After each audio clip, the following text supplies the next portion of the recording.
Okay, so thank you, Andrei, for coming on Lookback Longboards, Meet Your Longboarder. You're now the second guest of the show, and it's really exciting to have you. So could you just introduce yourself, who you're riding for at the moment? That would be great. Awesome. Well, I'm happy to be here. My name's Andrei Churakov, or Andrei C, because nobody can pronounce my last name. I ride for Original Skateboards, Paris Trucks, Fireball Wheels. Right now, I currently live in Los Angeles. I'm originally from Belgium, so that's where I grew up. That's where my scene was. But about 3 years ago, I moved to LA, and that's where I've been staying ever since.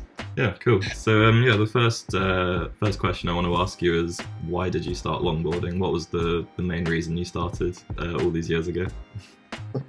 So I've been skating for 12, 13 years, and it all started with me being in high school, trying to going through my angsty teen years. And I was so passionate about scooters, riding scooters, doing tricks, tail whips, and all of that. So I would ride my scooter to class or to school every day, up until one day I was racing through the street, jumping up, doing all these things, and all of a sudden I'm passing the street, and in that street there's just a bunch of older girls. You as a young angsty teen, you're trying to be cool, and they just all kind of started laughing at me. Oh no. At that point on, I was like, I can't be riding a scooter while I'm 14, 15 years old, So I was like, I need a new way of transporting myself. For that Christmas, I was I begged my parents. I was like, hey, can I please get a longboard? So that's kind of the main reason that I got a longboard, was just to get around. And my first board was actually a Lush Longboards from the UK. Yeah. So it was one of those boards, just my local skate shop. That's the only longboards they carried. So that's why that was my first board. But yeah, just being embarrassed for riding a scooter. Yeah, fair enough. I mean, it's as good a reason as any, mate. So we'll take that. Okay. You're from Belgium originally, but you did move to California, you said 3 years ago. So who in the last 3 years would you say are your favorite local skaters sort of in your area? All right. I mean, being in LA, being near Venice, near Santa Monica, where all of that started off, skateboarding became big, Dogtown and all of that. It's just a very surreal thing, first of all. Every single day, I'm just kind of blown away by that. So there's a lot of skaters here, but I think the people that push the scene here the most are, for example, Corey. He's always organizing doc session, getting the community together. He's always down to teach people. So I always appreciate what Corey's doing. Just the whole scene here is just it's great, There's just so many people. Nick's here as well. I'm super stoked to have another original teammate here, which is great. Yeah, I'm blanking on other names, but I guess those two are throw a Mark Ponson there, or yeah, exactly. But I mean, there's so many downhill people here as well. Yeah, I think those two are I skate with them the most. We always do little fun projects together. So those are probably my two favorite skaters right now here, local. Just always doing video shooting, or just doc session, or exploring new spots. Oh, Donnie is here as well. Totally blanked on that. Him's another original teammate. I love his creativity. He's always down to get weird. That's kind of our thing. Yeah, nice. Always tough to skate with him as well. So yeah, those are probably my top three, I guess, local skaters. So, 'cause obviously I'm from the UK, which is probably about the same size as California or something. Yeah. And so when you say you skate with these guys a lot, is it quite a long journey for you to go, or can you take a train somewhere, or Yeah, so luckily all of us, we kind of live close together in that sense. So that's kind of nice. It's a maybe 10-minute drive to their house, and then maybe it's to dock sessions. So it's not that bad. Donnie lives a little further away. He lives closer to Malibu, so that's a 30-40 minute drive. But we still can pretty convenient. Yeah. Yeah. usually I just like my main way of getting around in LA, whether it's like I'm going to work or like seeing them, like I'll just skate there on my boosted, and like hopefully that one battery is like enough to get me from home there, and I'll charge it and then back.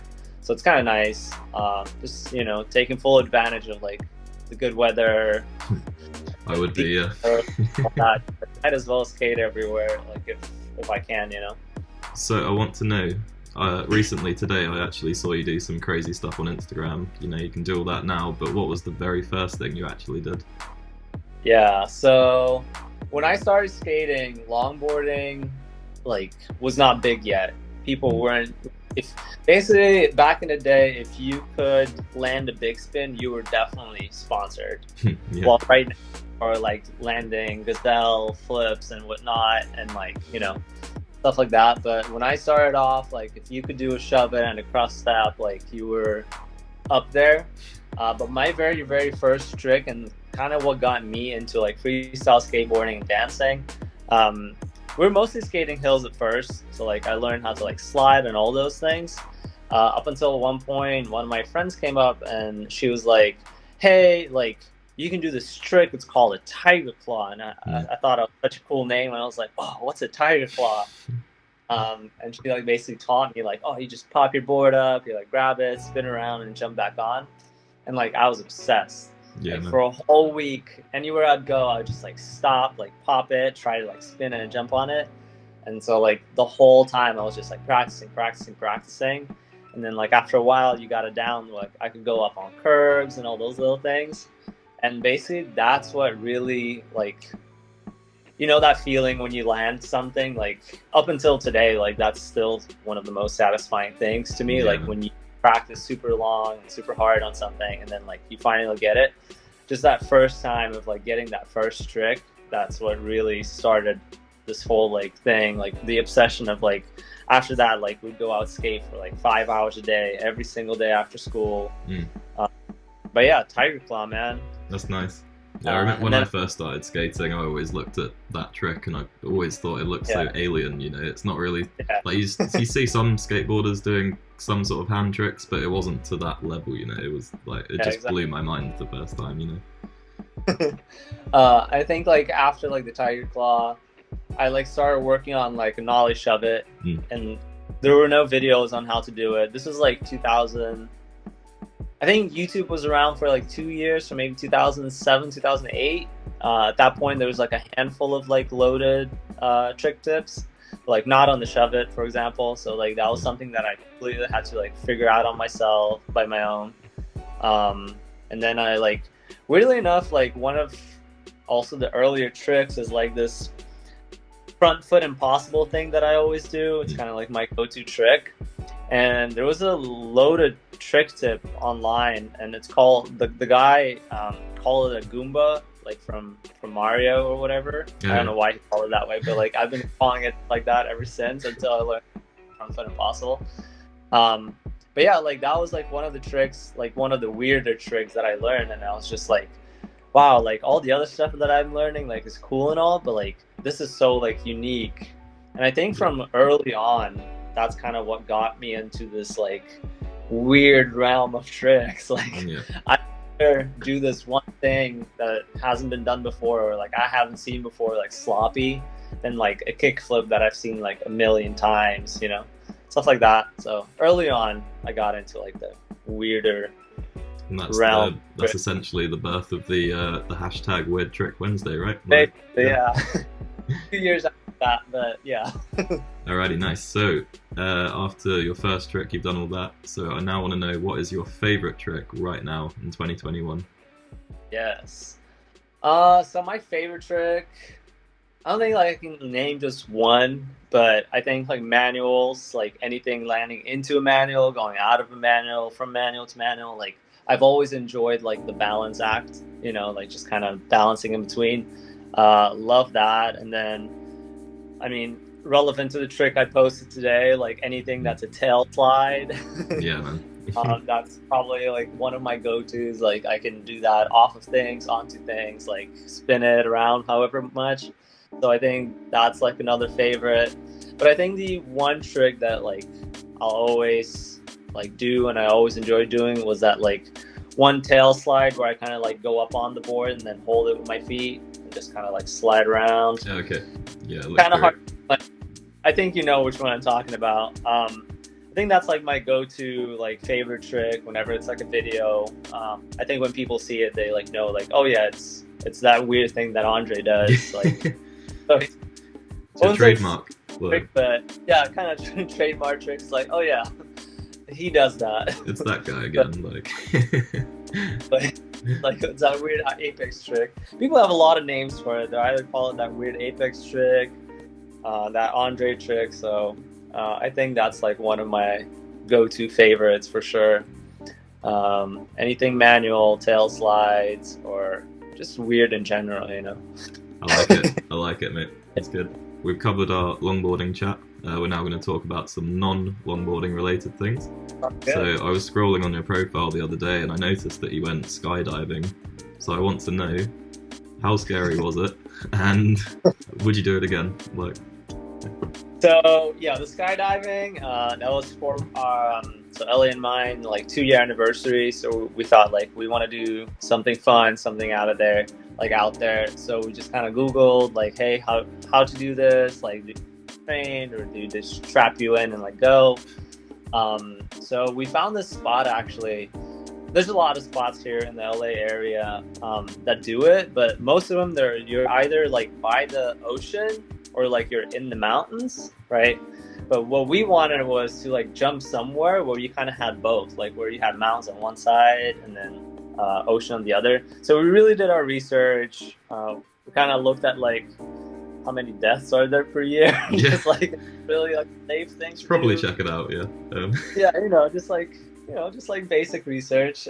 So we got all that figured out. We found our spot, and it's surprisingly easy. You just kind of go there. You have like this little demo that they do. They're like, hey, we're gonna strap you in, like just tilt your head back and like enjoy the view. Yeah. Stuff like that.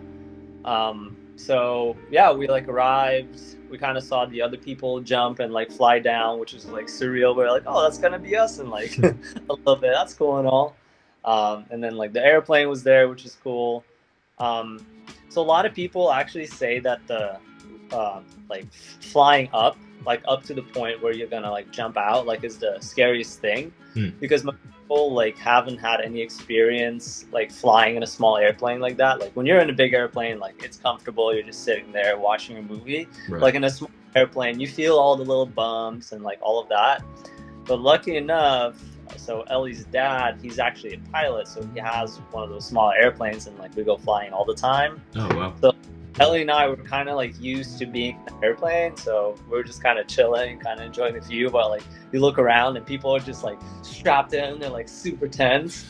But I think like my favorite part of like that whole skydiving experience was like the moment they just like whip open the side door, and it's like this huge like roll kind of door. You just whip it open, and you like look down, and it's like oh wow, that's a long way down. Like, like oh, that's usually not like how high up I get. Yeah. So it's just like that surreal experience of like the only thing between me and the ground right now is like this parachute that I really hope will open. Yeah. You know, but it's Sounds like crazy, man. It goes really quick. Like I was the second person in the row, so like the person in front of me, they just like disappeared. Like they just like jumped out, and you're like, oh okay. And the next thing you know, you're like your feet are hanging off, and they're like, all right, tuck them in, like tuck your head in, and you're like, okay. And then like you just fall, and like that's like the best feeling ever. You just go from like sitting to just like this moment of like complete like, I don't know. A lot of people say that like, oh, don't you get like that feeling in your stomach where like you're like, you know, when you go on a roller coaster, like the ones that drop you down really quickly. Yeah. In your stomach, and like you get that for like a quick second, right? But then afterwards, your speed is constant. Some physics, right? Your speed is constant, so that feeling goes away. And like the moment you realize, like, oh, okay, like I'm falling down, you kind of like come to terms with it, and you're like, okay, might as well look around and kind of like relax a bit, I guess. Yeah. yeah. So you just kind of like looking around, and it's really dope because like again, like the spot we chose was like on one side you had the ocean, and then like you kind of look around and like it's these mountains. So it was like a surreal, like really cool experience. Like I highly recommend it to like anyone that wants to try it. It's not as scary as I thought it would be. So like the moment we landed, we were like, oh, we want to do this again. Like we want to do this. Yeah. At some point, we even like thought about like, oh, maybe we should get like our certification so we can jump on our own, stuff like that. It's a long process, isn't it? Though, from what I've heard. Yeah, it's a long process. Like the gear is expensive. Like just the lessons and all that. Like that whole training is expensive. So we're still kind of toying with that idea, maybe sometime in the future. But yeah, that was like a really cool experience, really fun. Like, highly recommend it if you ever get a chance. Yeah, I'm glad you had that outlook on it, because I was hoping you wouldn't say, "Oh, it was terrifying. No one else do it. Nobody." No, it was a lot of fun. Like, seriously. Yeah, that's great. I want to know a little bit more about California. I know we're talking about it a lot, but I guess me and people want to know. So, what's the food that you can only get in your hometown? Yes. So California, Los Angeles specifically, the fun part about here, like the food scene is great. Why? Because like a lot of culture, you can find like a lot of cultures here in LA. There's Koreatown, there's like Japantown, there's like Little Manila, like Filipino food. So there's like Little Saigon with like Vietnamese food. And that's like my favorite part about living in the city, that like you can have dishes from around the world without leaving the city, which is like amazing.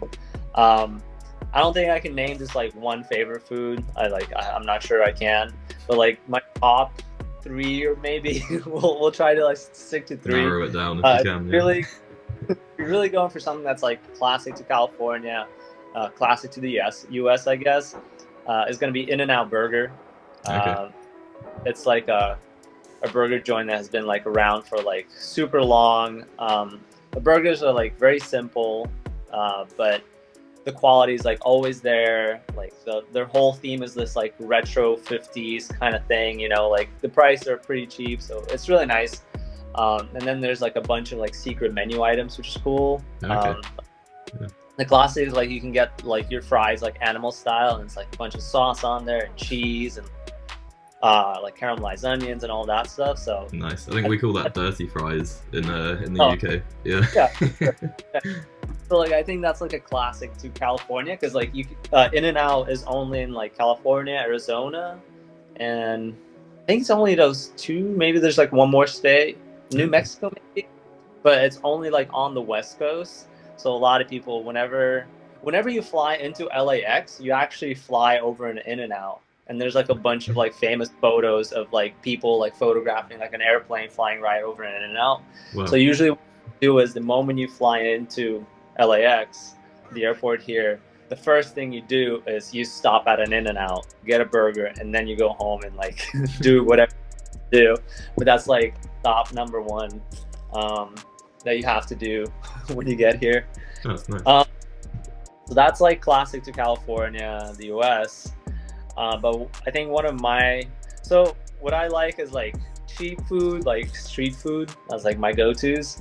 So I think one of my favorite ones is this like banh mi sandwich, like a Vietnamese sandwich. Yep, I know the one. Place called Banh Mi Chai Kali. And what they do is they have these like crazy deals where like you buy 2 sandwiches, you get like 1 free, and then you buy a boba and like you get 1 free. And so you have this like ginormous bag of food, and it was like, and they'll go like, oh yeah, it's $9.50. And you're like, sorry, it's like under $10. And they're like, yeah, $9.50. Like, oh, okay. Like, and you show them the bag, like, for this, right? You've got enough food for the rest of the week or something, like. Yeah. So it's like really good food, and like, yeah, I just love how cheap and good it is. It's like my go-to. Yeah, street food's amazing. We kind of like live a little far from it, so it's like whenever we do go, we like get 2 ginormous bags of food that like lasts us for the rest of the week. And then another thing that like I think is very unique to. I think this is like a very unique food. It's actually really cool. It's right across from like our house. We can like walk there all the time. It's this Filipino spot, right? And what they do is they'll do bread pudding, but instead of like just doing classic bread pudding, they'll like use donuts instead of like the bread. Okay. So wow. Out of donuts with like ice cream on top and like toppings and whatnot. So that's like a very unique thing. Like really big into dessert, and like that's what, like another thing that we like love to get. And it's like so close that it's like it's dangerous, man. Like having good food around is like really dangerous. I'm actually very curious to see what that looks like. I'm gonna put like an image of it here. But yeah, I can't wait to look at that. That sounds amazing. Yeah, they're called B-Sweet. And then like they're known for their bread pudding. They have like an ube, which is like this purple yam bread pudding as well. Delicious, man. I can go off about food for forever. We should just do a separate food interview by the sound of it. Like LA or what, Andrei? Down, man. Obviously, you're very good at longboarding, but is there any other skills or particular talents that you might have that you'd want to share with people? I mean, I can do. No, I'm just kidding. No, exactly. Yeah, so before I got into longboarding, I play guitar, like acoustic, just classical. Like I've been trained professionally like for 12 years. Nice. So I'm tone deaf, unfortunately. Oh, so wow. like I'm like really bad. Like I can't sing, I can't pick up notes, but I can play you like the weirdest little tapping and string pull there is on a guitar. So like I went to school for that for like 12 years. So that's like a thing that I always have in my pocket. And then another thing is like basically what I did for a job back in Belgium, like photography. I did any kinds of photography, going from like nightlife, just like parties, concerts, like product shots, which is like something that I still enjoy doing right now, whether it's for like Paris trucks, like they have some new merch. That looks really nice, by the way. I clocked the red stripes. Yeah. It's so like nice. It's like a really nice material. It's like subtle, but like it's Paris trucks. So like I love having like, you know, like clothes that like have a little logo on them, but it's like subtle, but like the quality is good. And like the new Paris merch like is really like top notch. And like that like kind of gives me the opportunity to like make some product shots, like get creative with it, like some action shots. Like we'll get together with like, for example, Corey, Nick, like Mark or whatever, and just they're all wearing it, and then we'll just go out somewhere cool and try to like get some cool photos. So that's something I do. Like photography is like I really enjoy that, like editing, like all of that. Like, of course, man. Yeah. I like to play around like Photoshop and all those things. Another thing, like it's not really a skill, but like the past year I've been like volunteering at like a dog rescue. Oh, that's nice. Yeah. Corgi rescue. So like I've been getting a lot of like insight in like dog behaviors and like just kind of like this is still a learning process. Like yeah. But yeah, kind of a lot of that. So that's something I've been doing as well. Wait, I'm gonna call my dog over. You gotta see him. He's so cute. Banjo, come here, bud. Yes, you're gonna bang something. Good. This is Banjo. Oh, very nice. He's a little corg. So yeah, he's our foster dog, but we're gonna be adopting him like really soon, and we're like super stoked. So how long have you had them, sorry? So we've been fostering him for like the past 6 months, and that's kind of like the process. Like you foster them so that they can see that like he's a good fit, and then all right, go buddy. And then after that, like you can adopt them and like, but it's been just so much fun. Like, so this little guy, he's been like terrified of skateboards. Like he's a very insecure dog, and skateboards were just like his #1 enemy. But like we've been desensitizing him to it like every single day, going on these like little walks with a skateboard in my hand, having it around the house and all those things. And nowadays, like that's like his favorite form of exercise. It's like a very wholesome story. Yeah. He went from like being scared of them to like, I wouldn't say loving them, but he loves like a quite good motivational. It's like, man, I love this dog. Hit me right in the feels, like. Yeah. that's cool, man. I like it. Yeah, guitar, photography, and like a lot of like training with the dogs. It's kind of like my other things that I really enjoy doing. Are you enjoying it, by the way? I haven't even asked you. Sorry. I think you have like some really good like questions. I like that you're mixing a little bit of like longboarding in there, a little like non-longboarding. Yeah. So when I post these, it will be called like Meet Your Longboarder. So it'll be like a little 4-part series or something, and the whole idea is like you get to meet them and they talk about their longboarding and a bit of, you know, personal stuff as well. Yeah, a lot of times, like whenever I go places and like it's a longboard event, people will be like, "Oh, you're that guy with the Apex." It's like, I'm more than that. I have skills and talents you don't know about. Yeah. Like I have other stuff that I'm like about to, but like, all right, yes, I'm that guy with the Apex. It's cool. Yeah. Well, hopefully this will clear some things up. But yeah, hopefully. But yeah. Cool, man. All right. So the last question I want to ask you is, what is your favorite athlete of all time? Could be dead, could be alive, but all-time athlete. Oh man, that is a very tough one. So obviously, like, so for me specifically, like, I love the weird part of longboarding, like the creative part. So, and the way I look at it is, like, I can draw inspiration from anything. Like, I can look at someone doing a scooter trick, like thinking about my days back in the past, riding, like get inspired by a move that they do.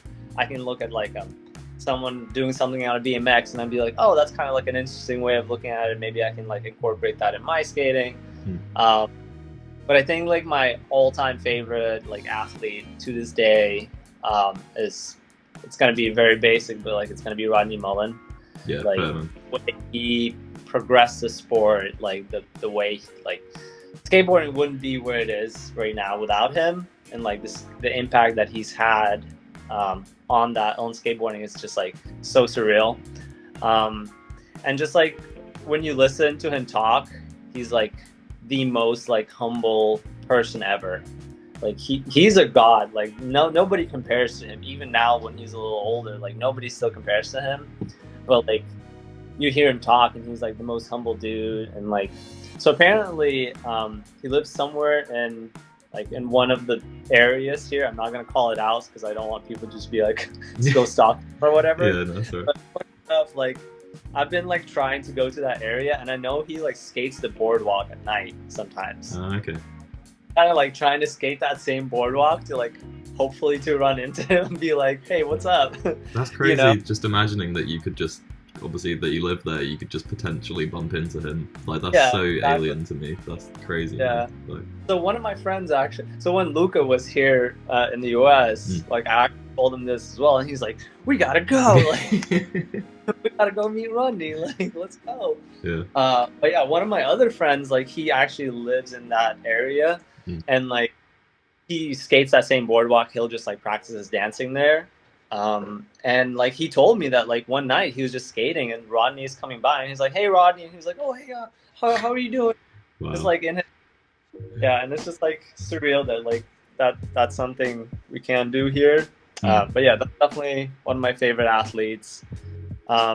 Speaking of like the surreal thing of like running into these like icons in skateboarding, so I was doing this like little boosted demo up in Huntington Beach, which is also like a surf town. Like it's super iconic, like a lot of like surf history there.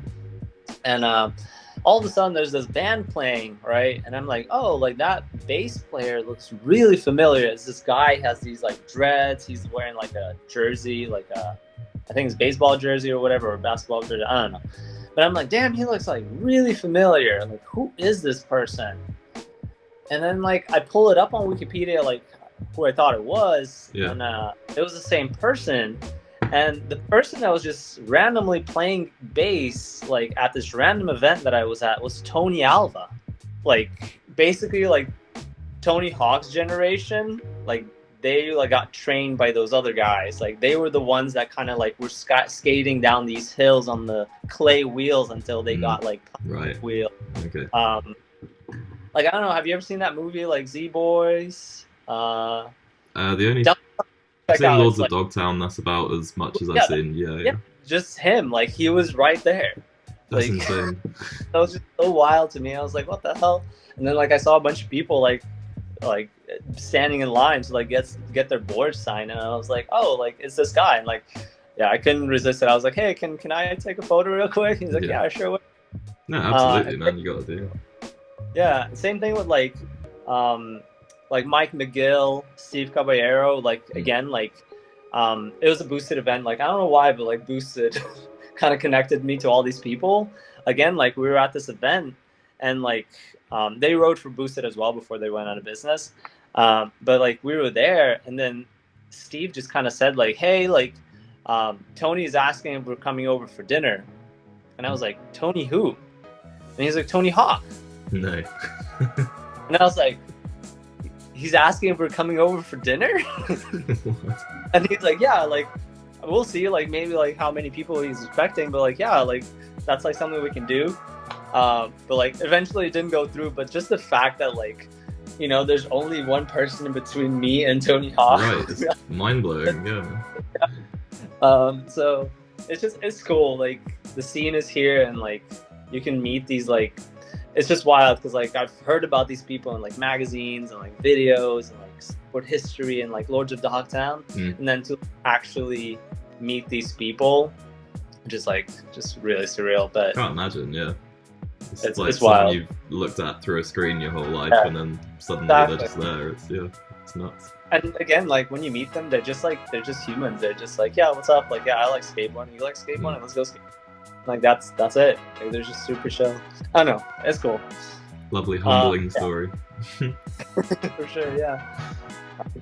But yeah, that's kind of Ronnie Mullen though. Like definitely favorite athlete. And then I think like in longboarding it would be like Adam Colton, because again like the Coleman slide. Right? Yeah. Sorry, Adam Colton, the dancing guy. Oh, sorry, I thought you were talking about Coleman. Sorry. Yeah, no, I mean him as well, but like just to me specifically, because like all the things I learned were kind of like through his trick tips. So nice. Again, like when you can progress this like a sport or whatever you want to call it like that much, like I feel like you've accomplished a lot. And unfortunately, like I've never got to meet him, which is like I'm really bummed about. So, but maybe one day, who knows? Yeah, after post-COVID, who knows? Anything can happen. Who knows? Yeah, after post-COVID, exactly. Who knows? For sure. Awesome. All right. Well, yeah, thanks for answering all these questions. I hope you enjoyed it. Yeah, my pleasure. Pleasure, man. But yeah, no, I look forward to seeing whatever it is, Weird Trick Wednesday that you post next. Oh yeah. Yeah, and yeah, it'd be good to chat to you soon, man. All right, sounds good.